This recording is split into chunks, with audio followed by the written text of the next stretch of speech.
صلوا علیہ وآلہ۔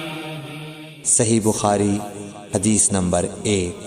حضور اکرم صلی اللہ علیہ وآلہ وسلم کا ارشاد ہے، تمام اعمال کا دار و مدار نیت پر ہے، اور ہر عمل کا نتیجہ ہر انسان کو اس کی نیت کے مطابق ہی ملے گا۔ پس جس کی ہجرت دولت دنیا حاصل کرنے کے لیے ہو یا کسی عورت سے شادی کی غرض سے ہو، پس اس کی ہجرت انہی چیزوں کے لیے ہوگی جن کے حاصل کرنے کی نیت سے اس نے ہجرت کی۔ صحیح بخاری حدیث نمبر 2۔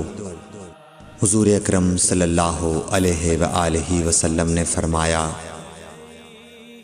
کہ وحی نازل ہوتے وقت کبھی مجھ کو گھنٹی کی سی آواز محسوس ہوتی ہے، اور وحی کی یہ کیفیت مجھ پر بہت شاخ گزرتی ہے۔ جب یہ کیفیت ختم ہوتی ہے تو میرے دل و دماغ پر اس فرشتے کے ذریعے نازل شدہ وحی محفوظ ہو جاتی ہے، اور کسی وقت ایسا ہوتا ہے کہ فرشتہ بشکل انسان میرے پاس آتا ہے اور مجھ سے کلام کرتا ہے، پس میں اس کا کہا ہوا یاد رکھ لیتا ہوں۔ صحیح بخاری حدیث نمبر 3۔ حضرت صلی اللہ علیہ وآلہ وسلم پر وحی کا ابتدائی دور اچھے سچے پاکیزہ خوابوں سے شروع ہوا۔ آپ خواب میں جو کچھ دیکھتے وہ صبح کی روشنی کی طرح صحیح اور سچا ثابت ہوتا۔ پھر من جانب قدرت آپ تنہائی پسند ہو گئے، اور آپ نے غار حرا میں خلوت نشینی اختیار فرمائی، اور کئی دن اور رات وہاں مسلسل عبادت اور یاد الہی و ذکر میں مشغول رہنے لگے۔ جب تک گھر آنے کو دل نہ چاہتا توشہ ہمراہ لیے ہوئے وہاں رہتے۔ توشہ ختم ہونے پر ہی اہلیہ محترمہ حضرت خدیجہ رضی اللہ تعالی عنہا کے پاس تشریف لاتے، اور کچھ توشہ ہمراہ لے کر پھر وہاں جا کر خلوت گزین ہو جاتے۔ یہی طریقہ جاری رہا یہاں تک کہ آپ پر حق منکشف ہو گیا، اور آپ غار حرا ہی میں قیام پذیر تھے کہ اچانک حضرت جبرائیل علیہ السلام آپ کے پاس حاضر ہوئے اور کہنے لگے کہ اے محمد پڑھو۔ آپ فرماتے ہیں کہ میں نے کہا کہ میں پڑھنا نہیں جانتا۔ آپ صلی اللہ علیہ وسلم فرماتے ہیں کہ فرشتے نے مجھے پکڑ کر اتنے زور سے بھینچا کہ میری طاقت جواب دے گئی۔ پھر مجھے چھوڑ کر کہا پڑھو۔ میں نے پھر وہی جواب دیا کہ میں پڑھا ہوا نہیں ہوں۔ اس فرشتے نے مجھ کو نہایت ہی زور سے بھینچا کہ مجھ کو سخت تکلیف محسوس ہوئی۔ پھر اس نے کہا کہ پڑھ۔ میں نے کہا میں پڑھا ہوا نہیں ہوں۔ فرشتے نے تیسری بار مجھ کو پکڑا اور تیسری مرتبہ پھر مجھ کو بھینچا، پھر مجھے چھوڑ دیا اور کہنے لگا کہ پڑھو اپنے رب کے نام کی مدد سے جس نے پیدا کیا اور انسان کو خون کی پھٹکی سے بنایا۔ پڑھو اور آپ کا رب بہت ہی مہربانیاں کرنے والا ہے۔ پس یہی آیتیں آپ حضرت جبرائیل علیہ السلام سے سن کر اس حال میں غار حرا سے واپس ہوئے کہ آپ کا دل اس انوکھے واقعے سے کانپ رہا تھا۔ آپ حضرت خدیجہ کے ہاں تشریف لائے اور فرمایا کہ مجھے کمبل اوڑھا دو، مجھے کمبل اوڑھا دو۔ لوگوں نے آپ کو کمبل اوڑھا دیا۔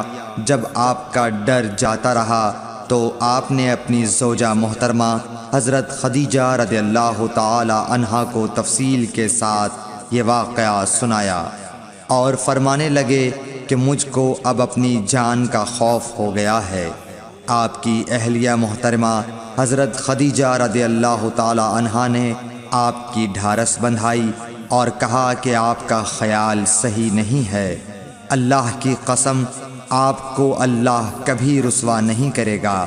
آپ تو اخلاق فاضلہ کے مالک ہیں، آپ تو کنبہ پرور ہیں، بے کسوں کا بوجھ اپنے سر پر رکھتے ہیں، مفلسوں کے لیے آپ کماتے ہیں، مہمان نوازی میں آپ بے مثال ہیں، اور مشکل وقت میں آپ امر حق کا ساتھ دیتے ہیں۔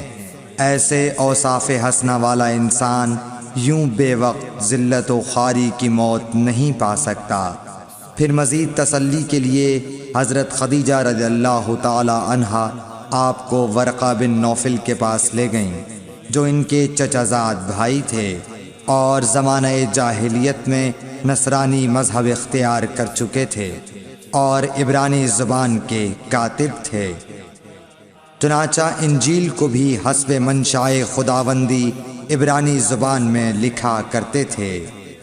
انجیل سریانی زبان میں نازل ہوئی تھی، پھر اس کا ترجمہ عبرانی زبان میں ہوا۔ ورقہ اسی کو لکھتے تھے۔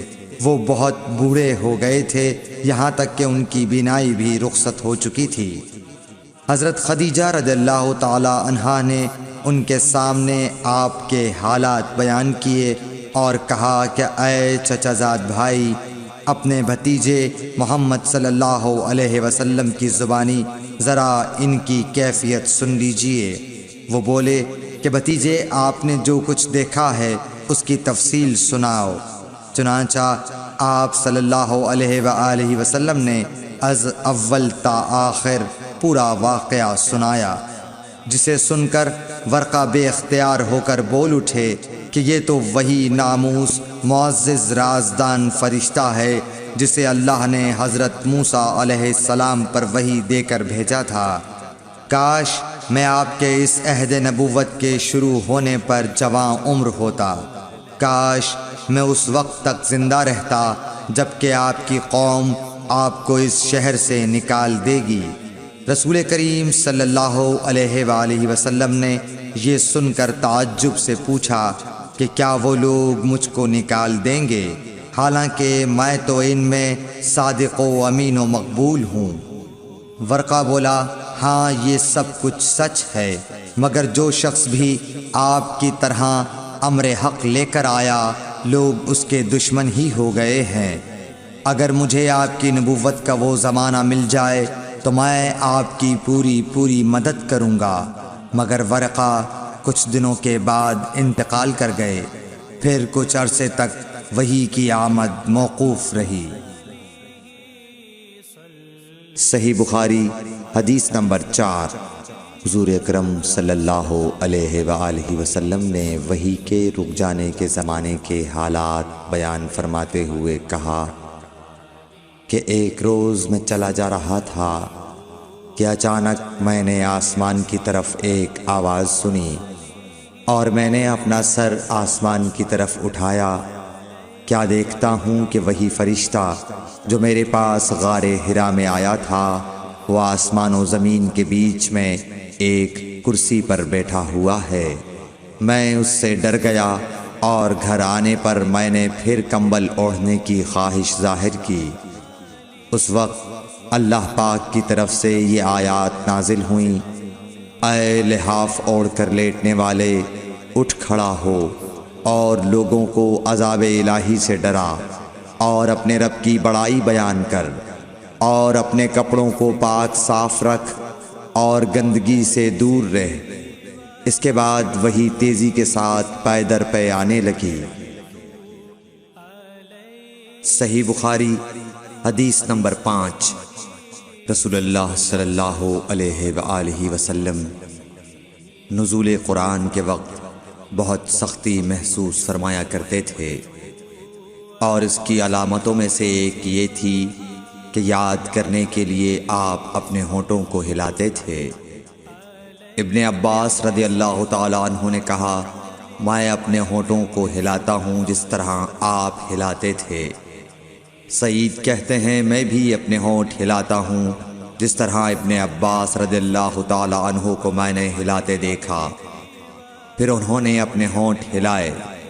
ابن عباس رضی اللہ تعالیٰ عنہ نے کہا، پھر یہ آیت اتری کہ اے محمد، قرآن کو جلد جلد یاد کرنے کے لیے اپنی زبان نہ ہلاؤ۔ اس کا جمع کر دینا اور پڑھا دینا ہمارا ذمہ ہے۔